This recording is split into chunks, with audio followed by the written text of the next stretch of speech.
HQ、Leaf 一直以来 LMS 都是被小看的对手，这次我们将共同并肩作战，证明我们的实力。J-Team BB， 2014年的比赛我没有表现得很好，那这次的洲际赛我一定会证明 LS 的实力。FW Maple， 我们又遇到了 SKT 跟 WE， 这次我们会准备更多的战术来对付他们。M17 Dreamer， 虽然第一次跟国外队伍比赛，但是卖空我。KT Dev， 한국에서 같이 경쟁하던 팀들과 같은 팀이 돼서 다른 나라 팀들을 상대하는 게 재밌을 것 같아요. SKT 올해가 처음 리프트 라이벌즈 개최된 해인데 언제나 처음이 갖는 의미는 굉장히 크다고 생각해서 LCK 팀답게 재밌고 화끈한 경기력으로 우승하고 돌아가도록 하겠습니다. MVP Beyond. 데뷔하고 처음 하는 해외 대회라 색다른 경험이 될 것 같고 이번 리프트 라이벌즈가 기대됩니다. SSG Crown. 리프트 라이벌즈가 시작된 시기가 제 자신에게 중요한 시기라고 생각해서 이번 대회에서 좋은 결과 만들어갈 수 있도록 하겠습니다. ONG 西安，我希望在这次亚洲对抗赛中，我们 LPL 赛区能够打出自己的风采。WE 康比，在这次亚洲对抗赛中，我们有备而来，我们一定会击败所有的对手。EDG Clear 7， 这次比赛是赛区之间的对抗，为了冠军，为了 LPL 的荣誉，我们将会全力以赴。RNG 小虎，这次对我们来说是一个重大的考验，但结果会证明我们 LPL 赛区的实力。不要小看我们，打出自己的风格，拿下冠军。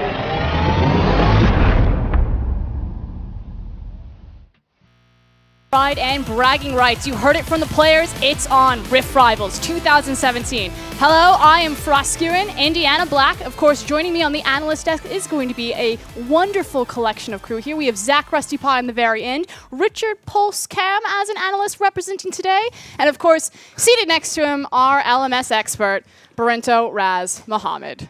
Breaking out just a little bit there as well, Raz. Yeah. It was electrifying. It was a little bit too high. The rush hour synergy, undeniable on this desk. I'm just really scared about Raz's big hand motions. I feel like every single time you're trying to land an aircraft on my desk or something here. So just try to keep it over there. But gentlemen, we do have to get some housekeeping out of the way. Let's take a look at our standings because we are right in the thick of it. It is group stage day 2. Now currently, no surprise, LCK leads the pack. They are actually 3-1 right now. The LPL 2-2 and LMS taking up the back with 1-3. And I will steal the key phrase from you there of no surprises. That's exactly how you expect the standings to look. Korea on top, LPL second, LMS third. There are a couple of good and bad things, I will say, across the board. MVP losing, you've got RNG winning, but then you've also got OMG if you're an LPL fan, like what on earth is happening?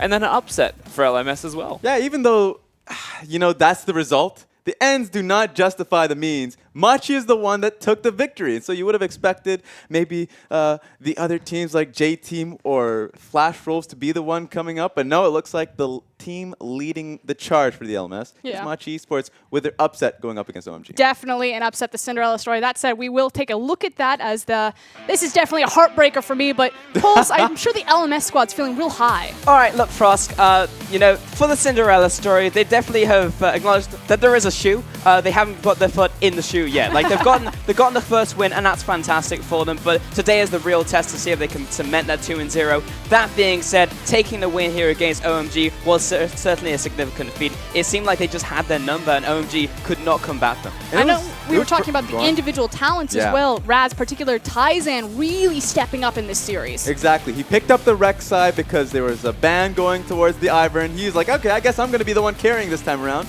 He had an amazing level 3 pickup, went towards Jeko, and really it looked like Jeko could not withstand the pressure. And to be fair, we can talk about Taizen. Both Rex sides did well against OMG, but there has to be somewhere else on the map that's winning. And for Machi 17 in particular, it was their top laner in Easy, who was actually doing extraordinarily well. We know that Easy is a star player to look for on that roster, but let's take a look at the other individual talents for the LMS. I know Fofo was our player to watch. Did he show up? Did he disappoint? I think it's fair to say that he showed up, Raz. I know you're a big fan of Fofo. You were high on him, and he actually did deliver. His Corki performance was fantastic. They can only really speak praise towards how he executed in a game that wasn't looking that good for him early on. But honestly, very good player and surprisingly good team, I think it's fair to say in a response for J-Team. Yeah, exactly what we expected. J-Team, we talked about their early game. We praised it. We said, you know, their early game is going to be incredible. Maybe they can go up against Samsung and challenge them. And they did. The problem is that I heard that. I heard it. You said that, Raz. Okay, I understand. But then once they got to the mid-game, late-game portions, that's when you started to see them not really know how to deal with the slow burn that Samsung started to deal with. And that's the thing, you know, the LMS, we're giving them all of this praise, you know, talking up Fofo, 3Z was showing up, Taizan was playing well, but at the end of the day, they're still 1-3. What do they need to fix? Is it just strength of schedule, or can they bring it back? I mean, strength of schedule was brutal for them, but it's like, what day isn't going to be brutal for them? Heading into day 2, like, it's going to be difficult. But that being said, like, we weren't expecting anything out of Machi, and suddenly they are the one team who managed to pick up that one win, and today as they face down MVP, they could actually make it the 2-0, so there's still a chance for them to maybe scrape in second. Okay, but gentlemen, something that we were expecting was a bit of a better showing from the LPL. I know I was a bit disappointed. Technically, still in second, 2-2, but is this dishonor on your family? Look, you don't need to go full Asian parent on us. Like, we are the LPL, but like, we're still coming in second. That means we get the side selection coming into Saturday, fantastic. Coming out today as well, I said there's a chance for LMS to come in, but realistically, looking at strength of schedule, most likely LPL will be coming in with the second seed, and then they should be able to challenge, hopefully, Korea on Sunday. That's strong words. Do you guys agree? Are the LPL just going to walk into second? Look, yeah, exactly, right? But I am a flip-flopper. Unbiased. I am a flip-flopper. Yeah, you are. And I did say that you know, LPL is going to come out strong, and they got the points. Problem is, I already mentioned it, spoiler alert, ends did not justify the means. OMG had a really bad set even in their win going up against MVP, so you have to expect them to clean it up, especially since coming into the tournament in the LPL, they were just like no team could take a win off them in sets specifically. Yeah. So disappointed in them. But someone who did have a good set is RNG. It looks to be the last bastion of hope, although we haven't seen Team WE. Rusty, what do you think there? Yeah, of course, without WE playing, we would still look at RNG and say they played exceptionally well, and they're a very difficult to predict team with how they're going to perform, and the opportunity comes up again once more for them today to be able to cement that consistency against another inconsistent side. But yesterday, it was really good. OMG maybe underperforming. I think we're all going to be in agreement on that fact. RNG then becomes the shining light. EDG, I still think played well, all things considered, for the LPL. They just got outclassed in their second game by Samsung. And I know we're not going to get a chance to talk about the big over-looming LCK, but let's take a look at our strength of schedule today because we have some explosive matches, including the one that I'm super excited for, SKT versus WE at the very end of the day. But gentlemen, anything else popping out to you? We could start with SKT-WE, but I actually want to bring your attention to Game 2 of the day, which is RNG against KT. It's the international debut of the KT roster side, up against another, as we mentioned, inconsistent side of RNG, March's former team in RNG as well. There's a bit of rivalry to be seen between these guys and a lot of question marks as to how they'll perform. And how could you not be excited about SKWE? But for me, it's going to be the warm-up match for WE against Flash Wolves. And while that would be no easy feat to take them on, WE, if they do well there was a possibility they could take on the Titans of SKT. And I might have to sue you because it kind of stole my point there. Because WE versus SKT, we already talked about this is going to be the debut of the tournament for KT. It's the same point for WE, and they have two stellar matches. We already talked about it. Right at the end of it, we have to wait quite a bit of time before we get the rematch of WE versus SKT. Okay, so we can back up now. Look, big picture. We've looked at the schedule. Guys, is Korea just going to walk into first place? This is day 2. This is the last day of groups. We have blind relay tomorrow. Is it free for them, or can WE throw a spanner in the works? I know we came into this and we said Samsung's Game 1 performance was a little bit shaky, and I feel like by the second time we watched them play, it was nearly unbeatable. The question mark for me is still going to be KT. They're coming into this off 2 series defeats. They might tilt their way into oblivion into this tournament, as it is just best of ones. Losing Game 1 could be a real big pain point for them. But honestly, if they start winning, if KT shows up, then it's just 3 amazing Korean teams and an MVP running around, and I don't think any other region can keep up with that. And here's the thing, even with MVP, this might even be a problem for the rest of the teams. Didn't look like a problem for OMG. Machi took down OMG, so if MVP starts us off by making it 1-1-1 in Seed 4, by just tying it off completely, then even the strong points for the rest of the regions, not really a strong point. Maybe. Final thoughts. Are you scared of Korea? Do you think we can take them down? It's difficult, right? Because of the format, we said, hey, SKT can't carry the whole group. But if you have 3 strong teams, then it's like, well, MVP can't drag down the whole team, right? So it looks like they're going to come out of that #1 seed, go into Sunday. For me, though, it is when the relay race happens, because that's when it really comes down to the nitty-gritty. That's when the change of format means that maybe another region can sneak in there. And of course, when we do have matches that are so close, as we've seen yesterday, it does come down into those individual matchups, the champions being used. We saw the rise of Corki. We've seen QV really go off on that Gnar. I mean, what do you guys feel about this? I know you're a resident top lane expert, Pulse. Yeah, I love me some Gnar, and I also love the fact that he's very much a past pick for a lot of our top laners in the LPL as well as the LMS. So the fact that Samsung Kuve comes out, demolishes everybody on this Gnar pick, I'm excited to see if anyone else now adapts to the pick, because it's so incredibly good into the Renekton. I just need to see what comes next. Yeah, and I know you have some ideas on what can beat the Gnar, but I don't think we'll be seeing them just yet. And I know you're going to look towards me with a smile, because I'm the Yasuo main, and I could vouch for its strength. I don't think we'll ever see that one. Gnar, in the right hands, it's usually counterpicked to Renekton. I don't think anything could beat it. It's just a champion that you have to watch, and we'll probably see more of it from every region now that QV's proven it. But let's go ahead and look ahead at our match starting us. As you can see, the players starting to get lined up on your screen right now. It is Machi 17 versus MVP. We will get their rosters on the screen in just a few moments. But guys, what are your gut reactions going into this game? Is there you can see it, Machi 1 win to their name over OMG, and MVP 1 loss to their name against OMG. I'm actually very excited for Machi coming into this matchup, because there's a very real possibility they 2-0 here. MVP didn't look fantastic yesterday, and if you look at the tier list, OMG then MVP, right? So it's just like, clearly, Machi should be able to beat this matchup. Yes, By oh logic, my of course. God. Right? I don't want to hear it, even though I should be rooting for them. It just comes down to the fact that... He keeps what side are you on? I have no He's a side. resident You should flip-flopper. know by You can't now. control him. All right. LMS expert, LPL expert, LCK enthusiast now? Yeah, I've got it. All right. Never You can't mind. make no noise when there's a graphic in your way. Here we go. Here's the superstars on your screen right now. It's 3Z in the top lane, Taizan in the jungle, Apex in mid, and then D and Dreamer. Dreamer was your MVP yesterday. Watch out for his Thresh. And the fact that they got injected with 1 win makes this all the more important. But now we're going to be going on to MVP. ADD in the top lane, jungle here for Beyond, Ian in the mid lane, and in the bottom lane rounding us out, it's Maha and Max. Does Max have it in him to take on Dreamer? Because he did have a sick Thresh yesterday. Ooh, He maybe. has it within him. The thing that I'm not looking towards is a Thresh. I'm looking towards his more cheesy picks. Bring out the Blitzcrank, something of the likes where standard maybe. doesn't work for them. Why would you play standard when you're not a standard playing team? But that's the thing. We were promised the Gouda. We wanted the cheese. We wanted the mad scientist of MVP. And we just got this very Korean-light standard team as we take a look at our mid laners. Is there going to be any mix-up here? Or is this just going to be, Corki Syndra? That could be anything. The fact that Apex has a really deep champion pool is kind of scary. On top of that, you saw it on the graph, 30% damage percentage. He has the 2nd highest damage percentage of his team in the LMS. So like for mid laners versus, of course, unsurprisingly Fofo.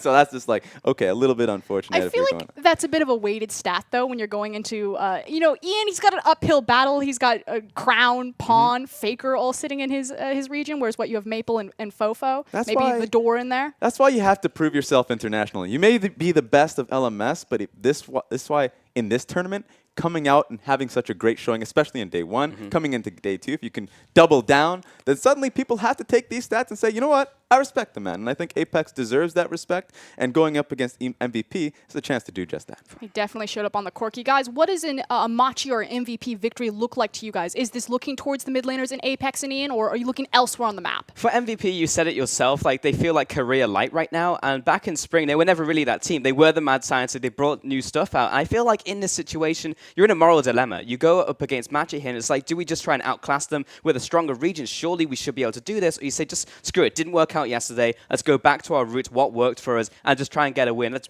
bust out the Sion bot lane, for example, and just to go random picks and see if we can just get a win that way. And to your question, like, what do you go up against that if they're trying to cheese you, right? That's why their major solo laners in Apex and Easy, you would usually say, well, maybe they can carry this team once they get into the mid game, late game. I'm actually going to be looking towards Taizan, because if you can connect the early game, bridge it over for them so it makes it so they're not in a deficit going into the mid game, that they have a good shot versus MVP. I mean, that said, Beyond was going off on the rec side. Of course, maybe fed a couple of those free kills, but I mean, Rusty, what do you look for here? I mean, they were both going off on the rec side. I actually do think that that's the first place that I'll be looking towards. What can the junglers achieve? And the primary purpose of the jungle role for Machi is setting up vision with Dreamer, actually controlling the objectives, working as not just a duo, but even a trio with your AD carry being brought around. The LMS side really needs to prioritize that vision. It's something that most Korean teams will excel at, either placing or denying the vision. And the big responsibility for them is to just be better suited to the map and control the objectives more so than MVP. So are we just going to go into a standard game, you know, farm heavy, slow burn, late game Baron dance, or do you think this can be decided in lane phase? You talked up the individual talent of the LMS, and certainly Machi showcased that, but is that enough to stand up to the likes of Korea? I don't think it'll be finished off in the early laning phase, right? Because going into the mid game, that's when you're going to have questions of how are those mid game team fights going to work out? Because it's all in the execution. MVP messed up in the execution going up against OMG. They had a really strong early lead, but then once it got to the execution point, how do they flank off with the Renekton? That just did not pan out. And I think going up against Apex, of course, on the team of Machi Esports, I think they have that double teleport on the Corki. They should be able to deal with that. Though TP Corki, I may not have to. I don't think you should do that. No, I don't. Please don't fill that with our solo queue. Pulse, I can see that you want to get in here. I think we can fearcraft all we want. We can come in at a super high level, but ultimately this is MVP versus Machi. There's going to be mistakes, and with that being the case, you just need to capitalize on as many as you can make, or as many as you can find heading into that mid game, because it's like, okay, we can plan to do this. We know that the LMS is maybe a slower region, but we know it's not going to exactly pan out like that. So in the end, find the opportunities that you can to get those advantages and try and just snowball in this one. For me, if the question is, can they beat Korea? The answer is no. Can they beat MVP? The answer is yes. I don't think MVP... Have we exiled them? Okay, I'm elaborating. It's okay. I don't think MVP plays in the same way as every other top-tier Korean team does. They're a bit more scrappy, a bit more, all over the shop, where there's the lack of maybe refinement. And I think a lot of that stems from crazy picks in the first place. Machi, if they're looking to beat them, can just play the map, play standard League of Legends, and not fall into that style. Same thing applies with OMG. If you just have better vision, you just play the map out, prevent OMG from bringing you down to their level and running you around in the dirt, then you will be able to beat them. So do you guys feel confident enough to take a stand that MVP is going to win this or Machi is going to win this, or are we just going to coin flip constantly after champion selects? I'm just not confident about any of these teams. I'm going to be honest with you. The fact that MVP, they've showcased that flippy floppy, like if you have 4 kills on Rek'Sai, if you're beyond, you should not lose that advantage going up against OMG. But especially if OMG is just throwing themselves at you under your bot lane tower. If that's going to keep happening, how are you losing that? So there are a lot of question marks and a lot of criticisms, and it comes down to these teams need to make improvements in how they play around mid-game. And when I talk about that specifically, like, bring in every member. How does a flip-flopper on the desk call the team's flip-flopper and actually make a prediction is my question. Raz is constantly like in reverse, driving forward. He's like driving over teams, and then suddenly he'll back up. Are you okay? I'm a relatively new driver. You're a great player. I don't trust myself to drive in the streets in Sydney, so that might actually I don't either, to be fair, and I'm an Australian, so it's just the Sydney thing, not you. That's fair. Okay, Raz, you were talking about mid-game specifics. Yep. What is it that is happening in this mid-game? It looked like, Machi were afraid to flank. They had double teleport. They never used it to control their waves. Is this minion control problems? Is this vision control problems? Did they just never have a lead and didn't know what to do with it? Machi usually, they don't really get the early leads, and sometimes Taizan in LMS, sometimes there were some botched dives. They would try to prioritize top lanes, but then they would have deficits in the bottom side of the map. That's not happening here. And so if that's the new expectation, if Taizan is going to be able to dictate the map, I think suddenly if you're MVP, you want to change pick and ban a little bit. So you want to be able to prioritize the Rek'Sai, which both teams have found pseudo-success. For instance, beyond being able to pick up a lot of kills on that one. So I think Rek'Sai is contested on that front. If you're MVP, they had a decent flank up against OMG. They had prioritized the dragon properly. They had the right decisions. It's just how they executed upon it. What are the calls like when the top laner, if ADD picks a target? these questions should have been answered between yesterday and today if you're the teams coming in today. I mean, well, it's not a ton of footage to go off of, and I think today it will be proven if Machi are the real deal, if they didn't just come here to participate, but they did come here to play versus just coming here to learn. No, I think it's like a humble beginnings thing, right? You come into the tournament as a 4th seed and you say, I'm just happy being 4th, getting what I can. That said, it is going to be Papatlas taking us away, so here we go, guys. Let's go. Thank you very much, Froskerin. And that is a well and truly LPL desk, Papa Smithy. But thank goodness we are back to take over with the LCK Pride. And we've got a juicy MVP match. I mean, we have the LCK Pride, certainly. And going forward into the relay, we're ready for that. But it is MVP here. And the LCK Pride, will it be enough to carry a team who has been struggling pretty hard?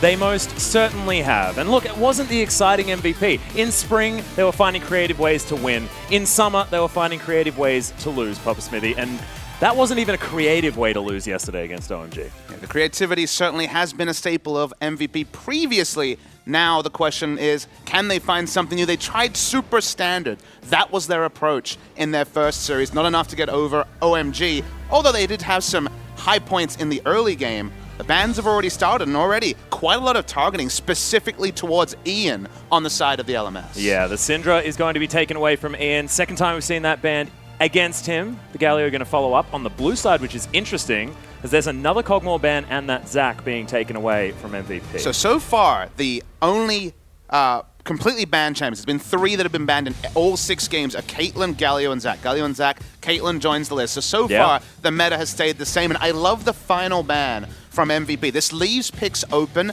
but Dreamer was a god yesterday for Machi in their upset win over OMG on the Thresh. These two teams both played OMG yesterday. Machi with the surprise victory. MVP went down kind of as expected. It leaves a lot open, and we know the priority for Ian specifically on the Karma is a takeaway pick from the side of Machi. Yeah, both of his successful champions now dealt with by the LMS squad, so we don't know necessarily where the Karma is going, as Dreamer doesn't have his most played champion in the Thresh, most played by a large margin as well back in the LMS for this season. And the Rek'Sai is going to be left open, of course. Tazan and Beyond both loving that pick, we heard from the desk. But we're kind of seeing the extension of the current meta, where a lot of teams yesterday happy to leave Elise open as a first pick and take Rek'Sai as an answer. MVP very clearly showing, hey, we just value Rek'Sai over Elise. That was implied yesterday when they were happy to leave up a power pick for many other teams. But this gets the confirmation. Beyond was the Tiamat Rek'Sai innovator when it came to rush of items. He had a great early game yesterday, and then fell away as his team fell apart around him. And this is an interesting pick here. I love it, actually.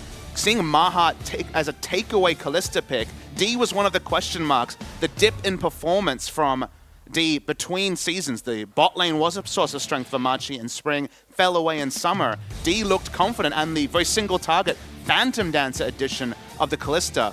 And that's why you see the takeaway pick by MVP. Yeah, they are going to take that one. It is going to be the Ivern locked in, though. This is one of Tazan's picks that he's picked up recently as well. And the Cassiopeia actually locked away. So Apex has played like double the games on Cassiopeia in competitive play other than his second highest pick, something like that. This is ultra comfort. And we did see both of these picks banned away against Machi the last time we saw them head out onto the Rift. But I'm really interested that Max isn't grabbing the Rakan here, Papa Smithy. I mean, they might be just looking for the mid lane pick, expecting there to be double ban, because now Karma is no longer a flex pick. True, yeah. Cassiopeia is cemented as a mid lane pick, unless we see some craziness in the top. Who needs? Certainly at this tournament, we could still see a Cassiopeia top. Ian will just take the Orianna. Currently 0-6 if you include yesterday's loss. A previous staple of Ian's champion pool. Makes sense given the Wombo engage potential of the ball carrying from the Rek'Sai into the Fate's Core. Not clear on the support just yet, but this is a pick that traditionally has worked for MVP. In summer certainly is not. Got pushed in like crazy yesterday, you'll remember, by the Corki. So surprising to see them jump on it again, but they just continue to pick for comp, and the mad scientists seem to have shut up shop, and they're just going Korea Light was what the analyst desk said, and when it comes to MVP, a very standard draft so far. Yeah, and it doesn't exactly make me feel all that comfortable, Papa Smithy, as an LCK commentator. You see the Narban very much signaling that there'll be a Renekton first pick on the second round of draft. Right now, the top lane pool is getting pinched from both sides. Certainly could be a Renekton ban coming through on the Machi side. Well, Jace is going to be banned away as well, so staying towards the top side of the map. Theoretically, of course, with Cassiopeia locked in, it's the top lane Jace that's being singled out. And now Machi Esports to ban away one more champion. We'll see what it is going to be as the Renekton is taken. So I like that. MVP had set themselves up for that one, and it's not going to be the case. Things like Kled are certainly still there, unless MVP wants to head towards a support pick and get that counter pick matchup on the top side. And I think leaving last pick for top lane is pretty big for the side of MVP. Easy, while he may not have had such a strong summer season, is one of these carry tops, loves the Fiora, loves to get blind pick pressure, may still take the Fiora as well. You were asking for Kalista Rakan pretty religiously yesterday, Atlas. We're getting it a second time, and the Korean teams, after seeing the Rocks Tigers, Songyun and Ki, really show us the potential of this long-range initiation duo. MVP just has initiation upon initiation, pick CC and AoE CC across the line. Yeah, and Bang & Wolf, of course, demonstrating it last night as well. That final game against Flash Wolves was pretty atrocious from a Flash Wolves perspective because there wasn't a lot they could do against Wolf's Rakan, and Max has demonstrated that his Rakan looks pretty good as well. Their only victory that they picked up after that massive 12-game losing streak was bought back by Max on the Rakan. CD running with the Tristana, a big pick around the world, less so in Korea, but might start picking up. Was always seen as a pick into the Kalista, because when they stand up with their auto attack based abilities, the bomb on the side of Tristana, the Rend on the side of Kalista, Tristana wins out those trades and can disengage as well. Here comes the Jax. It's become a new big pick into Rumble, into Jarvan as well, but actually turning the Jax into a teamfight victory, into a match victory. I shouldn't even say teamfight victory because, hell, he probably should be saying in the side lanes. We saw Ziv get a free lane yesterday, you'll remember, for AHQ, and yet they still lost the match against RNG because actually turning split push pressure into a match win is one of the more difficult things for a team to do macro-wise. And given MVP struggles, it's interesting to see them kind of go 4 initiators and a split pusher because suddenly they split identities, and now the question will be, can they manage all their resources and get the most out of the Jax instead of teamfight Jax, which is what happened for MVP when they ran this Jax against SKT and then ended up team fighting with them anyway. Yeah, this is an extraordinarily similar composition than we saw out of SKT at the end of the day. You mentioned the Korea Light situation. Well, they are certainly staying with that one. You are switching out the Talia for the Orianna and the Elise out for the Rek'Sai. However, otherwise, still has a very similar flavor with a lot of wave clear coming out of that mid lane, and they can buy space for ADD to get work done. But are they going to be able to move around the map and answer the pressure whenever they collapse on that Jax? Because Huni was basically an initiation tool by baiting the enemy team to come at him. And then the other variable is the Ivern on the side of Machi. They mentioned pre-tournament they were so confident in running Ivern in basically any situation. Ivern's so little a pick in Korea, only picked a handful of times this year. Will they just focus on the lanes, get the Jax ahead, or will they actually attack the Ivern, which is the reason we saw so little Ivern in Korea, because people just said, hell, invade the Ivern, he can't skirmish, take away his camps, and all the power of Ivern goes away. Well, of course, Ivan does still have an opportunity to get into the jungle early on, steal things away if he's not discovered, so we'll see whether MVP are prepared to play against that, because you have to assume that they have done some of their research. As, ladies and gentlemen, we are going to hop onto the Rift for our first game of the day here at Rift Rivals. We'll see whether MVP is going to be able to find redemption or whether Machi is going to bring it to 2-0, 100% of the LMS victories here at Rift Rivals so far. So interesting to track this particular match. Pre-tournament, you looked at it and you said, okay, these are the two teams who have shifted the most from their ladder position in the spring season. Both these teams down the bottom of their respective regions. What should we make of it? But that previous thought about what sort of a match it was kind of flipped on its head when Machi got the biggest upset of the tournament by far, taking out OMG in their match yesterday. MVP, they were stylistically different, but still predictably went down to OMG. So who the favorites are here is really hard to tell. Sure, the LCK is a very strong region, but MVP struggles makes it very difficult to predict them the victors. I like some of the things they've done with the draft, but they've already shown once they struggle to make the Jax pick work. We need to see a new MVP today, or they may really be the 0-2 team for Korea. Yeah, and have they prepared against the likes of this Tristana that we haven't seen a lot of, the Ivern there as well, as MVP are going to be able to clear out some vision and move over towards this red buff. Now D and Dreamer turn up. Beyond has taken way too much damage. The exhaust comes in. D, rocket jump over the top, but is it a bait? First blood is going to go to the Cassiopeia, and they're getting the resets. D's looking for one. Double kill for Apex. And oh my god, it's all gone wrong already for MVP. Yeah, the local crowd goes crazy. MVP, like I mentioned, looked for a level 1 to stop the prepping of camps coming through from the Ivern, but it was well scouted. They knew there was vision there. They still were able to clear it out, but then from multiple different flanks, Machi were able to close in, take them out. 2 kills, and 2 kills to a Cassiopeia, who will enter lane, not be able to spend the gold, but the tier, the scaling could just be tier Rod of Ages at a very fast pace. And MVP, they didn't necessarily protect their flanks. They went in as a 4-man engage, and they were not set up for the collapse. Yeah, and Apex could probably go back and buy a tier right now if he wanted to. Does have that corrupting potion, but had to get to lane to pick up some of these minions. Beyond is going to be okay, but that is his first camp that he's taken now.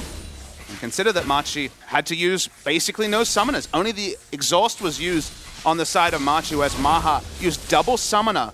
You want to start trading pretty aggressively early as Callistas. Once you get 5 points into your E, it's actually very easy for Tristana to win those trades against the Callista if they just left-click each other and use the abilities. So it's actually a pretty big concern here. And Maha has to enter lane with no summoners, not a lot of presence from the Rakan early either.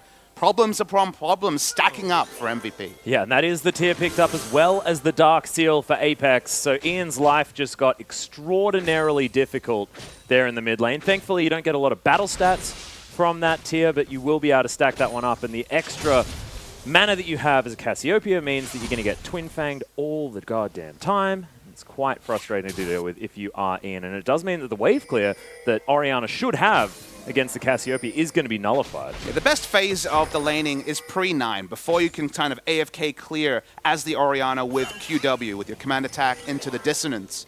Having basically infinite mana, having a tier so early, and the mana stain naturally on the kit of the Cassiopeia means that you can get the most pressure in the early phase, maximize it. You don't really have to consider your mana usage. You can just click E, Twin Fang, Twin Fang, Twin Fang, ensure that health is low on the side of Ian, and then start contesting camps if you're Taizan. So how much this empowers the jungler of Machi specifically, the Ivern, to invade is really the big win from the 2 early kills. Yeah, and also Taizan was playing fantastically well based on pressure that the rest of his laners were putting out. It was intelligent League of Legends that M17 were demonstrating against OMG yesterday, especially in the early game. Get that push in the mid lane, get that level 3 early using that experience Quinn, and it was looking very, very controlled from Machi, and we'll see whether they're going to be able to continue that one, as now Taizan has hit that level 4 before Beyond, and don't let the weird smaller number confuse you, because this is an Ivan game. I think control is going to be one of the big terms here, but specifically around objectives. That shouldn't necessarily be a surprise given the meta that we're in, but the reason why I call it out specifically is Infernal Drake as the first spawn on the bot side, Rift Herald spawning around 10 minutes. Depending on when those Drakes are started, there's actually attractive objectives on both sides of the map on the first spawn. So where teams invest the small amount of control wards they can actually get in the first 8 to 10 minutes, which team monopolizes which side, because if you give away both sides of the jungle, already there's such a big neutral advantage. Beyond his mid lane. Yep, the knockup's going to come in there as Apex is going to flash out of the way, but it doesn't matter. Beyond grabs it with the E, and that is going to be the first kill for MVP after a disastrous level 1. Yeah, big experience also going over, given that the 2 kills were there on the side of Apex. Uses both summoners and can't get out. Great angle on Beyond coming in, and he didn't even have to invest his flash to make it work. So at the end of the day, Apex was not playing to the side that his jungler was on, didn't have any vision on the top side either, and it's just kind of a laning mistake from the side of the mid laner Apex here, because he had the potential to play to the control ward on the bottom side, was playing to the left side of the lane, and got punished. And gets an inopportune back timing there as well. It always feels bad to have a Sapphire Crystal in your back pocket, Papa Smithy, and he's building towards that Catalyst to get towards his Rod of Ages, but couldn't quite finish that one off. So uncomfortable for the Cassiopeia. Will make it back to the lane and continue to push things out. In the meantime, he's going to head back and get Sorcerer's Shoes. So wanting to try and buy back this early game. Yeah, and the Sorcerer's Shoes buy has 2 different facets. Extra movement speed to try and sidestep the Q and stop there being the confirmation of the poison, but also flat magic penetration, because Beyond didn't have to flash. A return gank the moment that Orianna hits 6, bursting down the Cassiopeia is an option available for the side of MVP. So definitely think that this buy signals a lot more focus from Beyond in the mid lane than usual. Usually Ian is kind of left on an island, on Karma, on Orianna. Yeah. The Syndra games are a little bit different, but in this particular game, I think he's licking his lips and saying, okay, the Cassiopeia may have 2 kills early, but try to snowball around mid lane and get this Orianna ahead. Well, looking to try and just clear out waves, as Ian does like to do, but thankfully Beyond able to help out. Now looking for a potential second gank, knowing that there is no flash. This time, of course, Petrifying Gaze is there. Beyond actually read this situation pretty poorly. Cassiopeia instantly went to the left side of the lane, so he should be kind of aware of the fact that there is Oh, wow, that's actually the flash to come in. Daisy goes down as well, but Apex is already dead. Beyond's just looking to try and get out of there, and there's no mana on Tazan. He may even fall as well, has to use the flash. As Daisy says, Dad, where did you go? And he's going to be able to make it underneath that turret. So no 50 gold for MVP, but it's already evened out. Oh. That is more gold now available for MVP. Easy has to flash away from another auto attack from AD would have taken him down. The laning is going horrifically here as bot lane. Yeah, Max is going to jump back to Maha, who does invest the flash. The rend is still going to be there. Decent damage. That explosive shot is going to go off, but nice trade for MVP, and things are just really starting to swing back in their favor. And I thought that after that level 1, this was looking like the second Machi win, but MVP are pulling it back nicely. And that's our high expectations. We're very used to games where a couple of kills come in and then the rock continues to gain moss and the game is decided from an early move. But this is very much the 9th place team from Korea against a struggling team. Not yesterday for Machi, who had that great result over AMG, but in general, their domestic results have not been fantastic. And what we saw was Beyond not noticing that there was a control ward in the area, seeing Cassiopeia adjust her positioning in lane, and yet they still get the gank off with specifically the Ivan around top lane. So just a mismanagement there. D's rotated. And he's taking a lot of damage there as well, as you can see ADD wants to find that big flash, but the Cataclysm's there, and he's going to be taken down. D very close to dying. Does at least get that trigger seed to keep him alive. We'll be all right. Entering lane against the Jax, one of the best ways to shut him down. One of the reasons we didn't see Jax in previous metas was couldn't deal with lane swaps. And this is the 9-minute lane swap that's gone away in Korea recently. Is called by MVP, but not like Maha has a lot of wave clear at this point in the game. Going to need a lot of help from the rest of his team. Yeah, Beyond is here, but underground at the moment. Doesn't have all of that wave clear if he can't get towards that minion wave. D is very, very low, so doesn't want to approach the turret, and that is going to spell a disengage from Machi on the top side. Still, there are very important neutral objectives. Soon to be the Rift Herald spawning. The Infernal Drake we spoke about earlier hasn't been able to be visited by either team because of the counter rotation from MVP to answer. The duo lane entering top. Continues to be a rotation series. Karma and Tristana will be re-entering bot lane, so Machi trying to run MVP around the map. Yeah, and of course, D with a little bit of extra wave clear does have the luxury of doing that. But they are wasting a lot of time moving between lanes. Thankfully, with the clear, shouldn't lose too much. But now going to be answered once again as Maha and Max are just waiting to see where that bottom lane turns up to. And ADD says, what the heck are you still doing here? Well, oh no, jumps straight into a stun. Leap Strike gets ADD out to relative safety. Explosive Shot not doing too much damage just yet with not as many points, only 3 in it so far. And this is Machi just trying to rotate around the Jax, like I mentioned, trying to return to this lane swap meta. After that bad trade that Easy took where he almost died straight up in the 1v1, they're trying to keep trading around bot lane. Dreamer will spot Beyond, who's bot lane trying to relieve pressure. The duo lane's not here yet. Yeah, they're actually looking to try and take Beyond down. That is the Fate's Call coming in, though, as in goes Max. The quickness getting everyone very, very low. The flash forward comes in, and Beyond launches himself forward, but it is going to be Max that grabs that kill. Daisy, Sacrificial Lamb. Watch Ian, he's also bot lane, he's ghosted in. Yeah, and Ian, the man that's normally just in the mid lane, is going to be able to take down Dreamer. Tazan, Root Caller comes in. Daisy gets a little bit mad, but should be taken down. Ian grabs that with the 3-punch. And what we're seeing here is that, sure, Machi are trying to rotate around the Jax, but they're not taking the intermediate steps. They had no vision at all, no vision control in their own red side jungle. And Ian got to take the most direct path, ghosted through, popped over, and bounced over, and was able to get in there for a kill. Got the assassination. Even with Daisy out, they don't have the wave clear. This will be turret advantage to the side of MVP. And so far, rotating around the Jax, but not actually taking all the steps to make those rotations, is really costing Machi. Yeah, it's a bit of a disaster. Tazan, that Root Caller was not necessarily lined up, and he's going to have to get his way out of this mid lane, but MVP have turned this around beautifully. It's close to a 2,000 gold lead. In fact, it's exactly a 2,000 gold lead. So we are going to have a look at this bot lane. Attempted dive by Machi once again. And this part so far is fine, but when they start just poking in on Beyond, they're not going to kill him under turret.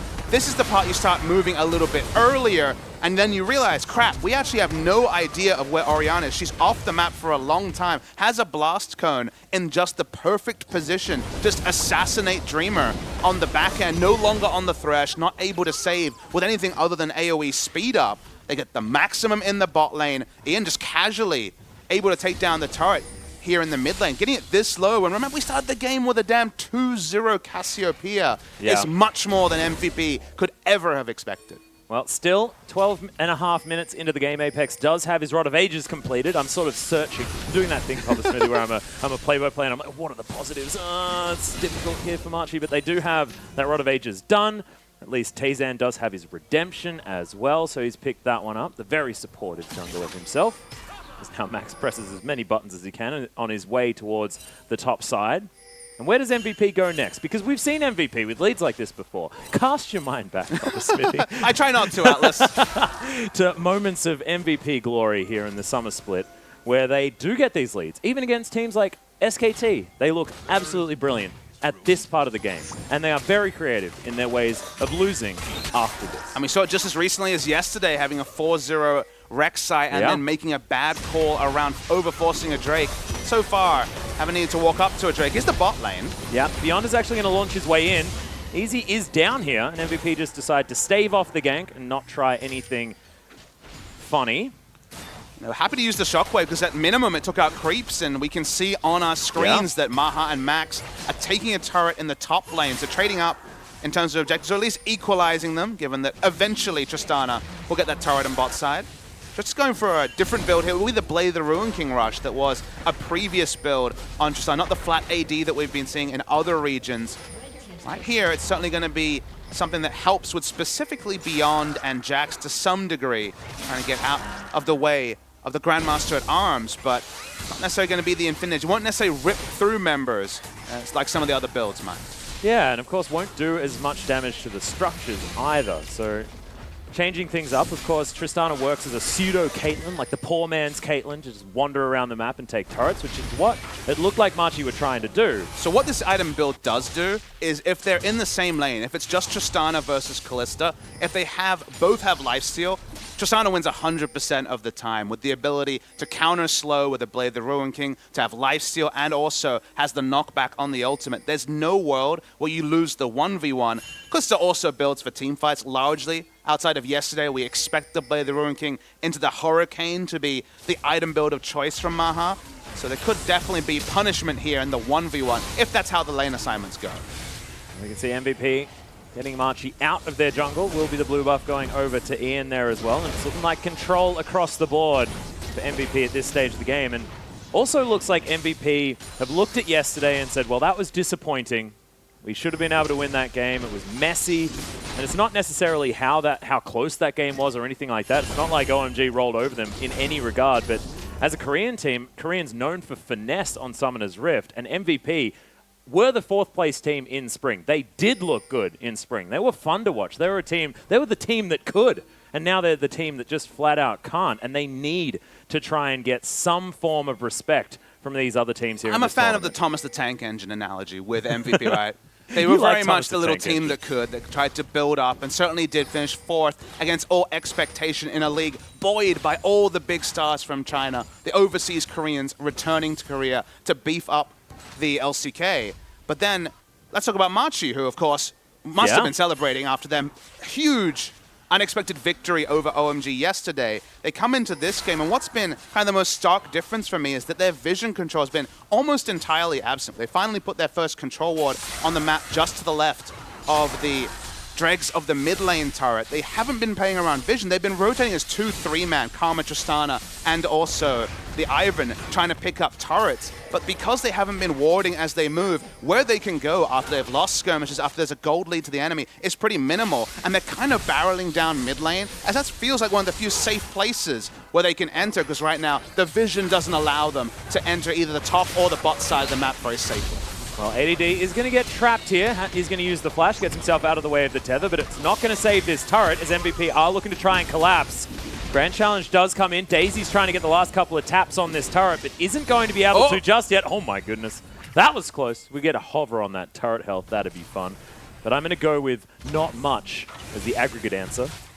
And that is empirically where it's at, but the problem is that they needed a little burst of gold from something like that turret to start answering what is a growing gold lead for MVP. Certainly, it's something manageable. It's only 2,700 gold. MVP had a bigger lead yesterday, just as a point.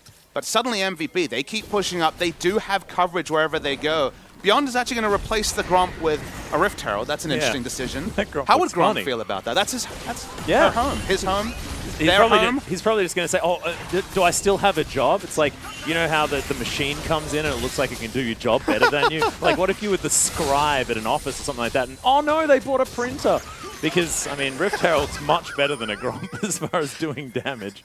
What kind of I love office? your 2017 contemporary reference of a scribe being replaced by a printer. It was a definite reach. I was struggling to find anything to say just there, but at least we got there. You nailed the analogy it, made sense, okay?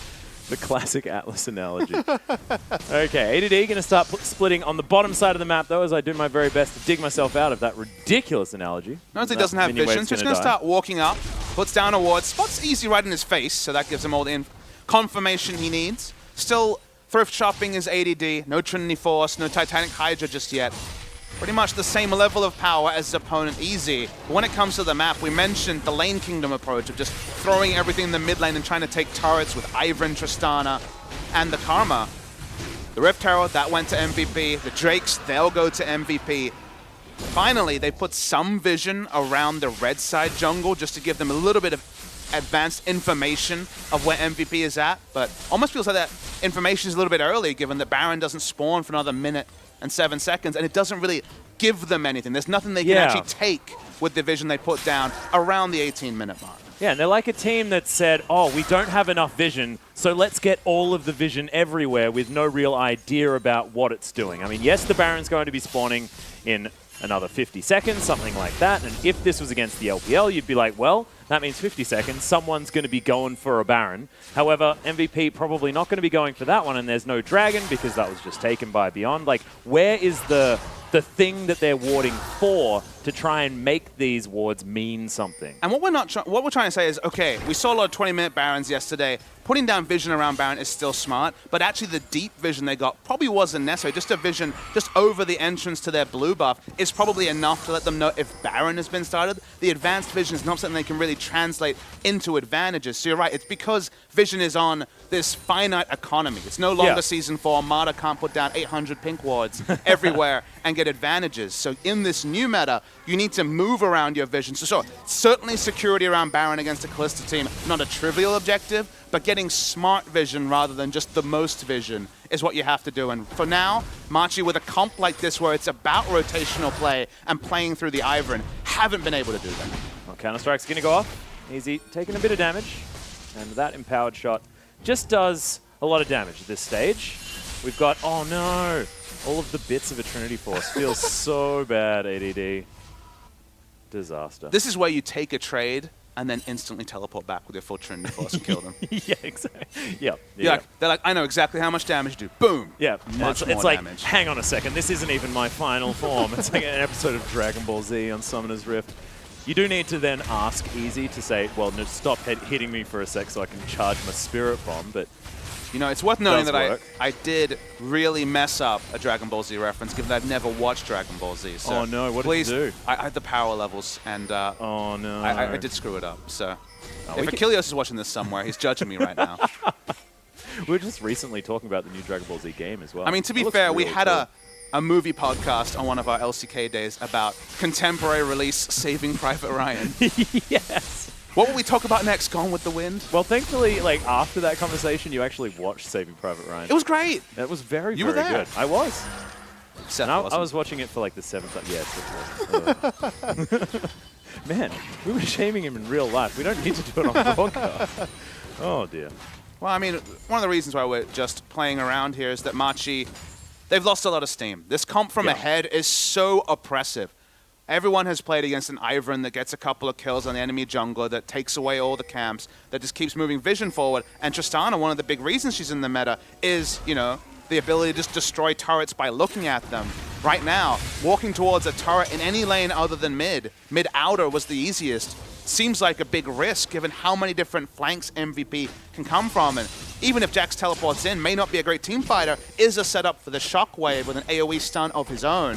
So the map is suddenly looking very thin, very shallow on the side of Machi, and their comp really only does push. So right now, it's just on MVP. What do MVP want to do? They're just going to keep stacking gold. They're going to turn on to Baron while Jax is in the face of the Jarvan. Yeah, and in fact, no one knows that this Baron is going down. Yeah, exactly right. It's going to be Blastcone that's going to help them out. Beyond doesn't even really care. Did he accidentally? What is Beyond doing? I think he accidentally went into the tunnel. He's like, I want to play Dolphins. All right, there's the moment. information. Baron's at 5,000 health. Contest starts to come in. Yeah. No, they're just getting out. Yeah, they are just going to get out. Maha just jumps over the back wall, and the Baron is going to reset. So worth a shot. Not a lot else was going on the map, and now Machi are going to move themselves over. Daisy eyes off the Baron aggressively as a cupcake. ADD falling low, so I imagine taking pretty active trades with Easy in the bot lane. This is at the point where Jarvan's just really asking for his team to give him a teleport ward, get him out of the laning phase. Ziv had such a happy time against Young, but it meant so little. Sorry, against Let Me yesterday, but it meant so little because of the fact that Jarvan's team fighting is so much more reliable. A split push is only relevant if other lanes are winning and the team with the split push is winning the vision war. Because if either of those things fall apart, you're just like, okay, I'm going to teleport in Cataclysm and things will be all right. But now the Machi, we've already mentioned their struggles trying to get vision. They're very much behind on the map. And the end result is that Jax is just piling on items. Hell, he's not even going to bother with the Titanic Hydra. It's play the Ruin King time, baby. Yeah, he's going for the dueling build. Doesn't even care about wave clear after the Tiamat. It's not Titanic Hydra. Yeah, this is a Jax that will not be kited. If someone blades him, he's blading them back. Yeah, exactly. Boom, I'm even getting more movement speed than you, you jerk. And then I got a Pahage proc. A Pahage? Pahage. Yeah. That sounds like a drink you'd sip in Hawaii. I know. I find it weird that people call it a phage. It's obviously a Pahage. Have you heard of Pahoenetic pronunciation? You need to stop right now. Okay, sorry. I'm going to slap you, and that'll come through on this mic. Most certainly will. But I want to talk about item spikes as well, Papa Smithy, because you've got the Luden's Echo coming in for Ian. He's got that on top of the Merlinomicon, even building towards his Void Staff already. And you've got the coveted items from Maha with the Blade of the Ruin King and the Hurricane. They are ready to do battle. And look, you're obviously looking at the big numbers, the 10 stacks, and being excited by those. The item I want to talk about is the items on the way from the Ivern, because the Ivern build of rushing Redemption as fast as possible was target nerfed, with Redemption only really being relevant if you have other modifiers. It scales very strong if you have increased healing and shielding 3 times as normal, but not if you just rush the Redemption. So the one item power spike is another one of the reasons why Ivern was taken out of the meta, because it feels much... Whoa! Oh, okay, that happened. Sorry, I got very, very excited. But that is going to be 3Z taking down the Jax that we were just seeing the praises of. Thank you very much for that ADD, making us look a little bit silly, but Easy just looking good. He got his 2 item spike and he made it count. We were just, was having waxing lyrical, watching a Cloud Drake go down, and apparently there's a significant outplay in the bot lane. Maybe we'll get a replay to get a bit more information there. Not sure what happened. Of course, being a pretty good duelist in the Jax, it's kind of his MO. I imagine he took too many turret shots.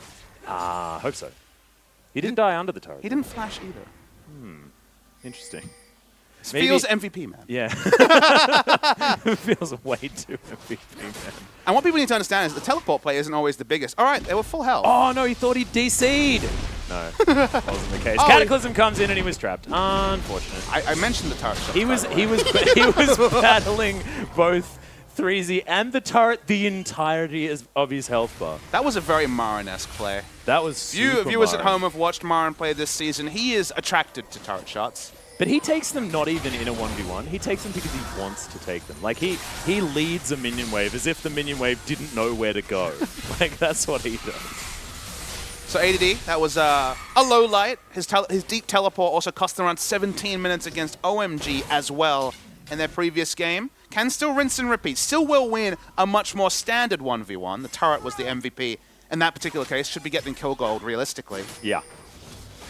But they can just reset. Jax will just go back bot lane. He didn't use any summoners, so doesn't have to have the Ultra Walk of Shame, because he can still force Jarvan to react in the bot lane. waiting for this Baron play to happen because honestly, this is one MVP can pull the trigger on. They are always trigger happy around Baron, even when it doesn't make any sense. When you have Kalista with the Ren secure, this should be the wet dream for MVP because if they do force it and get it low, they have the extra secure to take it down. Yeah, they have the answers for this one, and ADD wants to be capitalized on. This is what we've seen, and conversations on the desk were about this a whole lot as well, because these 1-3-1, these 1-4 compositions haven't necessarily been figured out by a lot of these teams. We saw SKT make it work last night because they were able to rotate over to Huni when he got collapsed on, or capitalize on the rest of the map and leave Huni some space to work on that job. And we can also flip the point around. They start the Baron. Their Baron turn is legit broken. They have Kalista Rakan and also the Orianna Shockwave on top of it. You can't mess up that initiation. It's about 3 screens length away with the multiple dashes and also the Fate's Call. I mean, the extra gap close. So their ability to peel off, they get them low. They might even got kills with Shockwave. Oh no, there's Jax in the backline murdering people. They have so many different options around Baron that if we still see 2-3 more minutes with no Baron start, you're going to have to wonder, MVP, you've been given everything. Every scenario works for you. You just need to choose one and execute it. So I guess the one small thing you could do was get rid of the control ward that right now has been cleared around the blue buff, put down a teleport ward, and just beckon Jax over by starting the Baron. Yep, some extra vision has been picked up by Machi, but the turret is going to fall down on the bottom side of the map. The Fisherman himself was easily able to deal with it with a few auto attacks, especially now that he has that Blade of the Ruined King. Not going to be as worried about easy, but probably still doesn't want to go under an inhibitor turret and do battle. Okay, Maha does have to flash himself out of the way. Tezan just got the better of him there. Now there is 2 blue trinkets on the side of Machi, a lot of spot vision available. Neither of them are used just yet. There's the first, they get the information. Apex is certainly eyeing a flash ult here. Yeah, looking for it onto Maha. The dance around does come in. Maha pops himself over the wall. Teleports are going to be invested by both. Top lane is 2-man Shockwave as Tezan is going to shield himself up. Redemption comes in. Heals up. Machi is now Maha. He's still alive. Kills D, who went way too aggressive. As easy, he should fall down as well. ADD is the one chasing after him. Shoots him with his sword, which is definitely something that he wants to be doing. Apex is going to have to flash over the wall, and it's a double kill for the Jax. Dream of the last man standing, and MVP are going to let him go and take down a Baron. And that fight really shows how compositionally MVP was set up to take the Baron. They botched that engage about as much as possible, but had the gold, were able to turn, had so many different tools. You miss one, you miss 2, you divide up into 3 groups, it still works. They'll happily turn onto Baron, focus it down, maybe Max will die, whatever, as they're trying to take down the Baron. This will be Baron going to MVP. Yeah, Beyond, of course, trying to tank this one up, but does have Command Protects now as well. Use it on Max, please, because he's just going to flat out die. Not going to happen as Maha just rends the big purple worm to death. And let's have a look at this fight one more time. So a lot of things happen here. The contest starts to come in. Maha skips over the back. They get off the Baron. For MVP, that's actually an improvement. They usually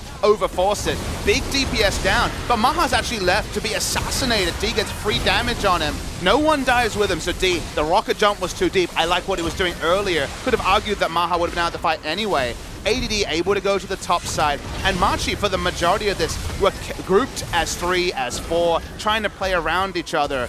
But in the end, the gold really outdid them. D going down first was the big problem. MVP could have been cleaner in execution, but when you draft these comps, you don't have to be perfect. You don't have to be SKT. When you have so many different dashes and engage tools, MVP overall stuck the landing. They get the Baron, and now the game may be wide open for an MVP victory. Yeah, and look, they're going all in on D here as well, and that makes sense. They've got the double shield composition with the Ivern and the Karma, so Dreamer picks up the Ardent Sensor, looking to try and make this Tristana do as much auto attack damage in team fights as they possibly can. However, he can't be rocket jumping away from his team when they have a composition that moves forward with the Tristana. Draw a bead passive really starting to stack up at level 14. ADD getting ultimated.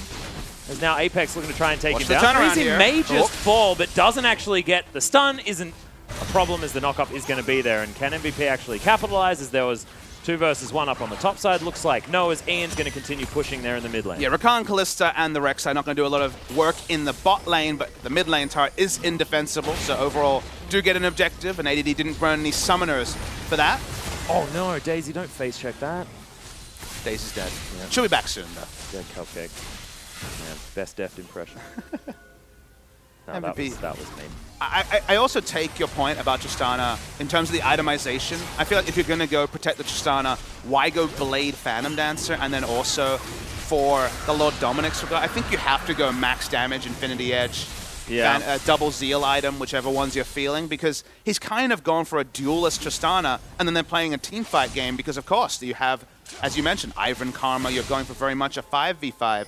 It's not the highest damage Tristana build, and if Tristana turns on Maha and Ian with an Infinity Edge, they could die in 3 crits, but if he turns on them with the Blade of the Ruin King, it takes a lot longer. The formation is there. They're in a gold deficit.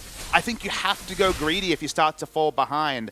Even if the itemization doesn't feel great, Blade of the Ruin King, Infinity Edge, then a Zeal, for example, rather than just putting together what is a decent build for killing Beyond eventually. But given that he's so heavily required to do damage, not a decent build for the 5v5. Yeah, and he only has 1 armor item and a cloth armor, does Beyond. So, and Beyond's also built a Randuin's Omen when D doesn't crit. So maybe that's his theory. Yeah, it's like, oh, I've only got 20% crit. I'm just going to be doing percent health damage. So joke's on you, Beyond. But this is the second time we've had item build question marks for D. The Sterix gauge coming out of his Callista yesterday. Even though it was a victory, it wasn't necessarily a build that made you feel good. And it's a bit of a hollow victory when you have the Blade of Ruin King versus Randuin's, because sure, I guess you could argue that it's like a duel. And, you know, you started off the duel by losing the rock, paper, scissors, but you brought your sword and he forgot his sword, so that's kind of a problem. Yeah. It's like, strategically we lost, but it doesn't actually matter, so that's fine. I can understand that decision, though. It means so much for MVP to pick up the victory here. They would have really looked at this tournament, probably told about it just a few months ago, was a new addition to the Riot calendar, and thought, okay, finished 4th, we missed out on making it to finals or making it to MSI, but we grew to 4th. That was a big win for MVP. They wouldn't have been shooting to be a top 3 team. They don't have necessarily the history or the players to do that. They kind of got their maximum. They got this tournament, and this season was supposed to be about codifying MVP as a top team. That's not what's happened in the LCK, but picking up a victory on the international scene would be so big, a big boost to their confidence, and might actually affect the second round robin as well. Yeah, and we've seen international tournaments like this breathe new life into teams a lot of times. I mean, WE also at this tournament, a perfect example back at IEM, I think it was a couple of years ago now, when Shea just joined the lineup. And from that point on, WE looked like a completely different team. Yes, they did have different players, but the standings changed immediately when they made it back to the LPL. And sometimes it just takes a change of scenery to really update things. And MVP looking to try and do their very best to change their stars after the loss against OMG. And Machi are playing at their inhibitor turret line, which isn't ideal. They want to be pushing out. That's not possible to them.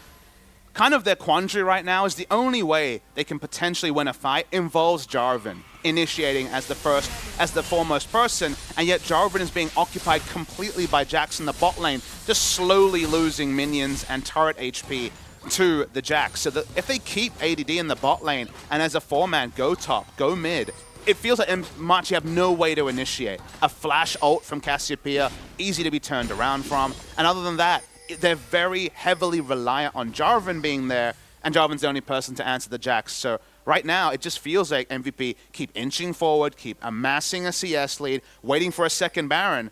And given that we've seen the game played exclusively up to maybe the Raptor line of Machi, no further, it's going to be a free Baron in just about a minute and a half, unless the game dramatically changes. Yeah, and it's really nice suffocating play out of MVP. You mentioned that this is the move the ward line up that we've seen out of teams like SKT over and over again, where you don't need wards elsewhere because you've got every single choke point picked out, and you keep the pressure on the entire time. They are going to move back now, waiting for that Baron to respawn in a minute.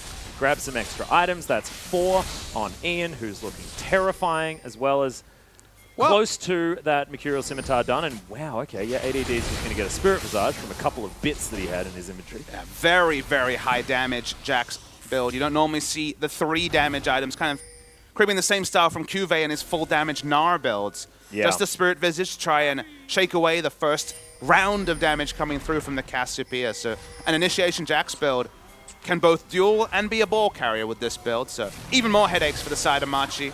MVP turning onto the Baron, 30 seconds till it spawns. They can even hold the Rift Scuttler clear until getting the maximum value from the speed up as the Baron spawns. And Machi, they just have no options. They can't push in any lane. They don't have true initiation unless the Jarvan is there.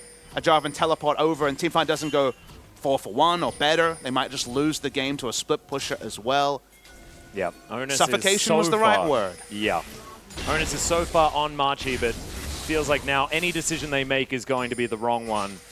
MVP have been playing this out strategically very, very well, and against what has been their MO in the LCK recently, now setting themselves up because they know M17 not an opportunity to check apart from that one last remaining. No time. Okay, they're going to jump in. Massive 4-man knock-up from Max. The Shockwave doesn't get the targets, but this is a split fight now for Machi. In goes Beyond, but he gets exhausted immediately. Jax walking up. So much Here he damage is. as Max, another knock-up. In goes the Jax, launches into the backline, and that Thunderdome set up from 3Z is not what they wanted. I'm Jarvan, I'm helping, and I've been aced as MVP dominate the base. They had so much initiation, finally got it. Was it perfect? Was there the burst there? No. But after that, Jax walks up. The rest is history. Perfect ace coming through from MVP. They will extend Korea's record to 4-1, and they will not go 0-2 on their debut on the international stage. Yeah, and we need to caveat this as well with the fact that Machi looked great against OMG, but MVP in this game looked much better than they have back in Korea, than they did yesterday. This is more controlled play. It's the disgusting Rakan-Kalista combination. Their draft looked better. Like, everything that you can say about MVP yesterday is different and changed and updated and upgraded here today. And it feels like the scouting report that people had for Machi before this tournament was true of this game, but wasn't true of the new things they showed against the side of OMG. They brought in the Corki, they adjusted their champion pools and did fantastically. This was the old Machi, and you think about who was causing all the pressure previously. It was the Thresh from Dreamer, and it was the pressure from the Apex jumping on the Corki. In this game, Cassiopeia, after not getting things done early, provided no pressure. They needed the Ivern to make the plays to have pressure. They didn't have those either, and it wasn't the Thresh anymore. It was the Flex Pick Karma, so no pick CC from the support role. The people that did so well yesterday were kind of stymied from having the same impact today. And MVP, they didn't make the massive mistakes. Was it perfect play? No, we can't expect that from MVP at this tournament. But they do go 1-1, and with how this season has gone, they have overall done their region proud, given relative expectation. Yeah, of course. And this, if you had have given me this matchup yesterday, before we'd seen their matchup against OMG, then I would have said, look, this could have been a different experience. However, MVP looking fantastic this time around. But we are going to throw it back to the desk to break down that game. Thank you, gentlemen. With that victory, LCK are now 4-1, but OMG are the only team to take them down, so I still think LPL in the driver's seat. I don't know. Oh, wait a minute. What do you guys think about that? But I'll take it. We'll take everything we can at this stage, to be honest. But hey, we're still second. We've got a lot of games to go there until we get to that point. But still, yeah, not a win on the board. That said, let's kind of cut to the meat of this and bring up the draft first and foremost. Because I know when we were looking at those compositions, we were like, okay, Machi, they have the right idea. They draft a Siege composition. They pulled out the Tristana. And Rusty, I know you had a couple of things to say about that. I mean, what Machi did was, by all means, still good. Of course, MVP, they picked themselves a standard comp. But when you actually contrast this, Protect the Tristana, very much valid. You go Infinity Edge, you get your 2 Zeal items, you have a grand old time with your Warlord's Bloodlust, sustain to compensate for the lifesteal. Note, none of that happened. Literally none of that happened. He went Blade of the Ruin King, Fervor of Battle, went towards a very abstract, like defensive kind of build. And in a composition that is about protecting you, you need to be doing damage, not preventing it from happening to you. That's your team's job. That may be the case, and even going off of the pick ban, I favored MVP's draft simply because they had a strong engage force with the Kalista and the Rakan as well, so that was going to be able to deal with the Siege composition that was coming out of the comp here. So that was one aspect, and of course the Rek'Sai being picked up by MVP. All of it really held true that MVP going to have to deal with, of course, the Siege comp pretty easily. Yeah, so Raz a favor of the Yo-Yo. Pulse, we did have the Jax. I believe Jax has been used 3 times in the tournament. Ziv, probably the best use of it, but it was still about that 5v5. Huni also picked it up. Did it actually work here? Was Jax relevant to victory, or was he just along for the ride? Well, love me some Jax, but the problem was, yes, but he was not necessarily using the Jax in a good way. He was still split pushing, great. Came into the final team fight. We all saw how much damage he did, but it was not executed particularly well. We saw him dived the turret multiple times against Jarvan. When Jarvan's getting a solo kill against Jax when he's like almost 2 items, something has gone wrong. But still, it was a composition that is very hard to mess up. You click all your R buttons and you just go in. And that's simply how they won the game in the end.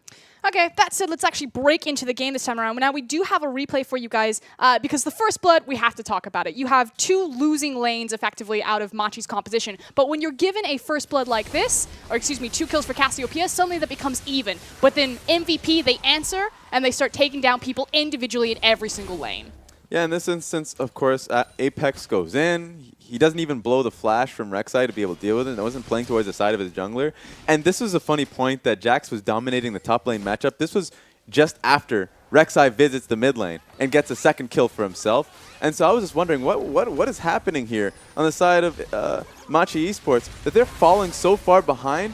Beyond doesn't have to take a visit to the top lane because every lane is simply just winning on the side of MVP. Yeah, a lot of desperate movements started to come out of Machi at like 10 odd minutes into the game. It continues through to about 12 minutes where things start to really break open for MVP to have an advantage. That was your first example of the beginning of the downfall of Machi in this particular best of 1. And a lot of that was enacting the lane swap, putting the Tristana to the Jax lane, which very much is a fair strategy, something you should continue to do throughout all of the games that you play to take down the Jax and to prop up your Tristana, accelerate the game. She's very good at taking turrets. The problem is they were 1 step in, they never got to the 2nd step, never got to the 3rd step because their 1st step wasn't executed well. They didn't have the vision set up, and they tried to do the 2nd and died. So, Rusty, I want to kind of expand on that, maybe push back a little further. Were Machi making the correct decisions with what they were trying to do strategically and just not good enough comparatively to MVP's talent? Or did they actually just make poor choices this game to lose? I think early game they made good choices. They were making the right decisions. They broke the laning phase where they had a fed Cassiopeia, so you want to isolate that lane and try and actually empower that a little bit more. Have your Ivern pivot between the winning lanes,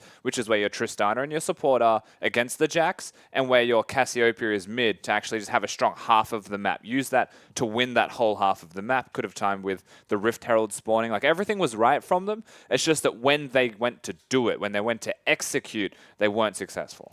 Yes, and of course, everything came to a head when we did have that Baron fight. I felt like kind of this Baron dance, and then MVP just broke the tension, taking the 5v5, taking the Baron, and then eventually the game. This was an interesting fight, and I use it as the caster word here because it was very sloppy. Papa Smithy said it himself that pretty much everything that could be botched was botched here by M17.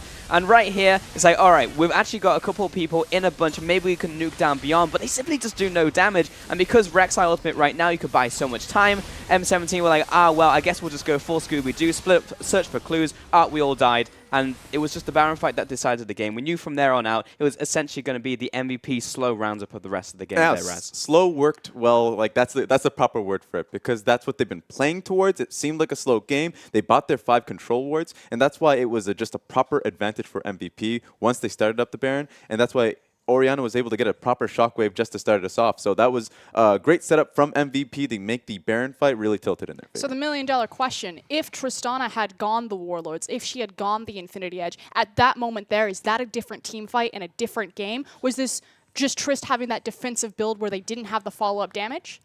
Unfortunately, probably still no, because even if you chunk through the Rek'Sai, everyone else is still healthy, and they all won their own individual matchups. And plus, you also have to look towards that Cassiopeia. Gets the double kill at the start of the game. You're expecting these dual damage threats, and if that still didn't work, then you get to that point in the game. Unfortunately, every lane lost, as you were alluding to earlier, Raz, and simply that doesn't work out. Something had to fundamentally change earlier on. And I do wonder if fundamentally, in that vein, they would have changed how they played the fight, though, if the Tristana had built properly. Have a bit more threat, but the timing of the threats around the energized auto attacks, maybe they didn't just straight up YOLO their way in. Maybe the Tristana doesn't jump on top of the enemy AD carry when there is a Rakan there to knock her up. Don't get me wrong, I think she should have built crit. I'm not denying that fact, but I fully agree with you. Probably wouldn't have changed. But in the end, it is that tanky front line that slowed down the defensive build from Tristana. Key player goes to Beyond there on the Rek'Sai. So he's had a pretty good tournament despite them only being 1-1. You know, went off in the early game across from OMG, picking up 4 easy kills, and now grabbing the victory this time today. Interestingly enough, of course, both junglers played Rek'Sai in their first game, and it appears that the Rek'Sai is going to be the winner between both of the players in this one as well. The Ivern did not feel impactful in comparison. So very quickly, do you guys think that Rek'Sai is the jungler to prioritize in this tournament, or are we still going to see the Elise as the Lee Sins?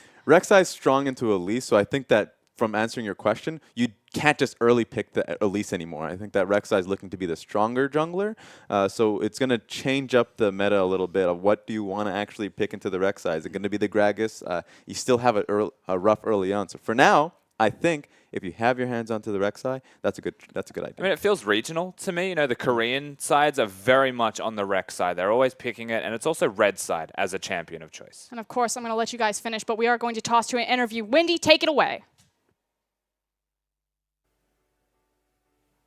Hello everyone. Thank you for watching our 2017 Rift Rivals, and we will be interviewing Ian, MVP's mid laner. He said hi.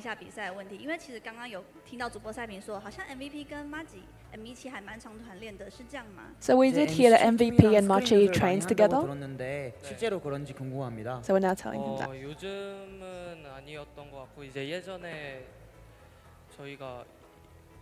자세히는 기억 안 나는데 예전에 좀 했었어요. He said that he sort of forgot that, and that they do not really train together anymore.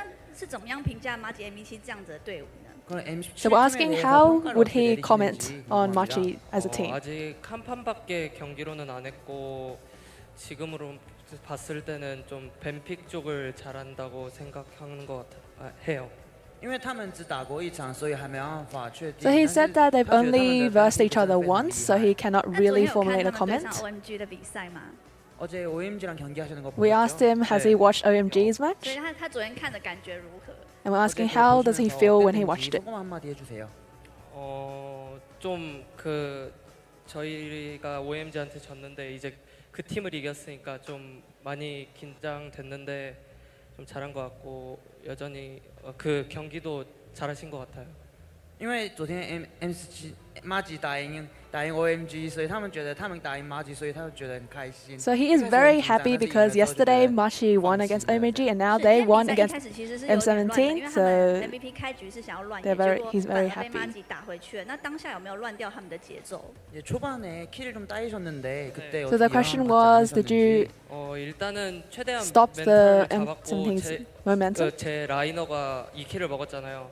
그래서 제가 라인전 하면서 좀 괜찮겠다 싶어가지고 다들 멘탈 잡고 내가 더 열심히 할 거니까라고 좀 정글을 많이 부르긴 했어요. 他说就是更集中精神了，因为然后神女吃到2颗头，所以他还让 So he is very hyped because winning is like winning 2 teams at the same time. 이제 특별히 정글을 불러가지고 케어해달라고 부탁드린 거 맞죠? 네. 对，他说就是特别去 call JG 的。